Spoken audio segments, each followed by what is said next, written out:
Hey guys, how you doing? Welcome to the plant room. So today I've got a bunch of begonias on my table. And we've talked about begonias before, and I've told you that I like them because I think they add a pop of color.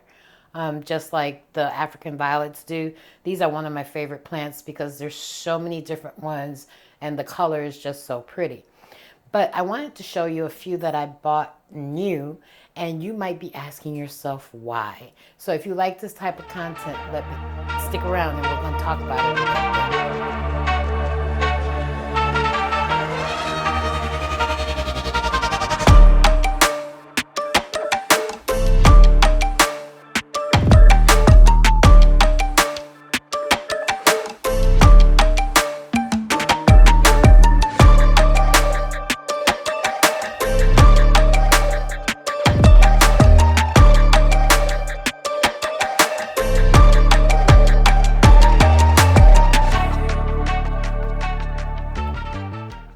So if you guys have been on the channel before, you know that I have a slight passion for begonias. I think they're absolutely beautiful. And I treated myself on Mother's Day to these begonias right here. Now you might ask yourself, why'd you get more begonias? We know you have a lot of begonias, and you're absolutely right. I do have a fairly good sized begonia collection. However, what I've come to learn through trial and error and preference and things of that nature is that I prefer a cane begonia over a rhizomerous begonia. And this is I have this one here. She's been in my collection for a little while. I have this one here because it's a rhizomerous.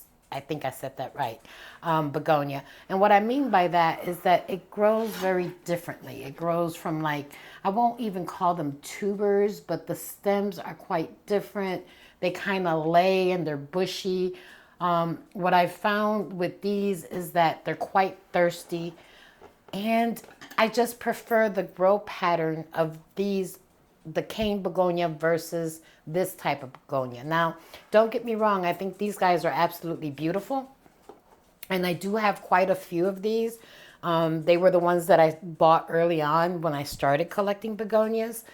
But I think these are my preference. I have a cane begonia. I don't remember the species, that lives in the living room. And I'm going to take a picture of that and put it down here so that you can see it. She's absolutely gorgeous. She's about yay tall, and she constantly puts out blooms. And right now she's at a point where she's sprouting from the bottom. So she's putting out pups. And I just love the way she grows. Now, granted, with this type of begonia, you need to have some type of support because they grow up, and as they mature, they get heavy. But there's so many varieties. And I guess you could argue that all cane begonias have the same type of leaf, right? Because they're mostly all angel leaf type. And she's gonna pee because I just watered her.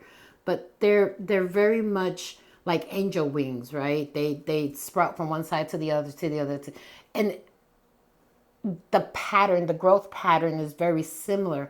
But what I like is that they come in so many different colors. So this one right here, and again, these guys have only been with me since around just before Mother's Day. This one is a Maurice Amy. And it is, I think, part of the angel wing type begonia. But look at the colors on there. You've got these spots of pink with the dark green, and I think that's just absolutely gorgeous.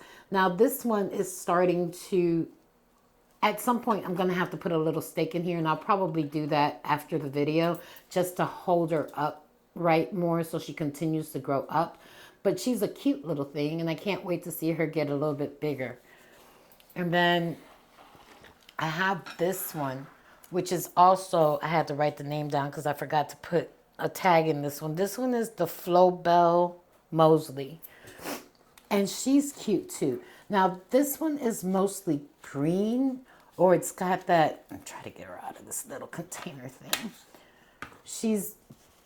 Oh, she did have her tag. Okay.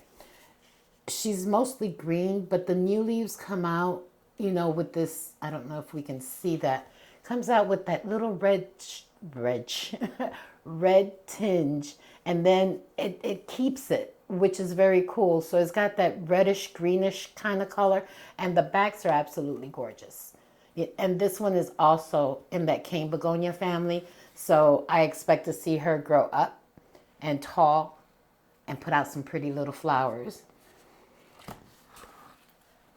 Now when we look at this one, this is a pink spot, and I guess you could say kind of close, right? The coloration, very close. I think the pink on this one is more vibrant and the green on this one is more vibrant. Nonetheless, I still like my cane begonias. So like I said, I did buy a few. I'll take that leaf off. It's not looking all that healthy. But yeah, this one's also very pretty. I don't know if the camera can pick up the detail of the pretty pink spots. The back of the leaf has that gorgeous red. When they come out, they're very pale and blush, and then they get darker as they get older. I think that's a pretty combination. And right now where I have them, they're sitting amongst a bunch of greenery, and they just add that pretty pop of color. This one right here, I think this is the blackjack. So this is the blackjack. And I guess the idea is that the leaves are a little darker on this. I think depending on the amount of light that it gets, the leaves will stay darker. Right now she's getting quite a bit of light. I would call it, I would say it's bright because she's like right next to a grow light. I may pull her back a little bit to see if the leaves will stay dark, because I think this is really pretty. Right here you can see it's kind of blown out and very light.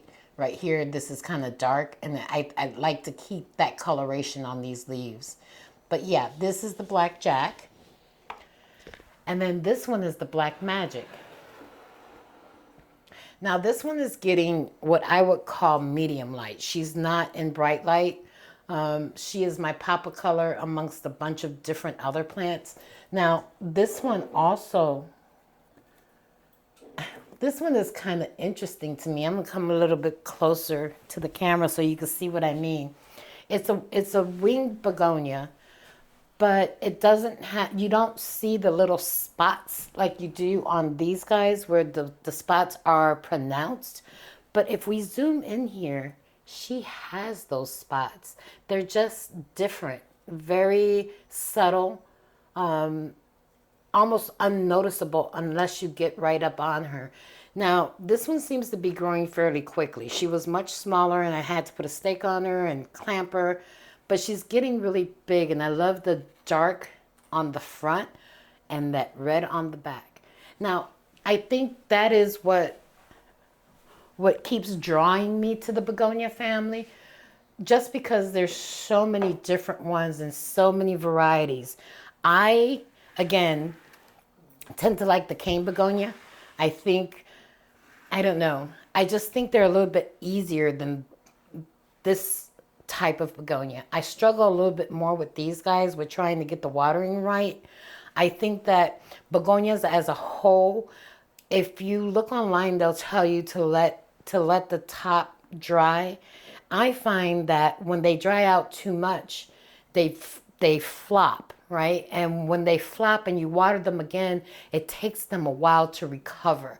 So in my experience, for me anyway, having them in something like a self-watering pot seems to be better. Now, these guys, they're in these little cover pots and they're not self-watered. And I know that buying self-watering pots can be expensive, but what I do, and you guys know I like to thrift, you know, I'll find these little cover pots at Goodwill or someplace like that, or sometimes even at Walmart. They have the little plug in it. And what I do is I'll take and just insert a piece of cotton cord in the plant. This has not been repotted. I take, what do you call, a shish kebab steak, and just push that cord up in there. Or if the soil is dry, you can pull the plant up, put the cord in, and then I just leave a little bit of water in the reservoir. To me, that actually helps these begonias thrive, at least here in my home. It could be different for you. It really depends on your environment and how you're growing your plants. But because they don't want to thoroughly dry out, for me, having the self-watering as a backup is actually really good because they just stay moist. They're not wet, but they're moist. And as far as the lighting, I think most begonias prefer something like a medium light, not necessarily a bright light. They just need that light needs to be hitting the surface of their leaves, which in this case, all of these are getting it with the exception of this one, which I think is getting a little bit too much light. And the indication for that is that my leaves are getting blown out. They're not as dark and lush as they should be. So these are the plants that I've bought recently, fairly new. Are you a begonia fan? Do you got begonias? Do you collect them? What's your preference? The cane begonia or the ones that grow, like with rhizomes? I'd love to know. And what drew you to begonias? How many do you have? Talk to me in the comments. Let's share. If you like this type of content, don't forget to like, subscribe, and talk to us. Talk to you real soon. Bye. I talk a lot, don't I?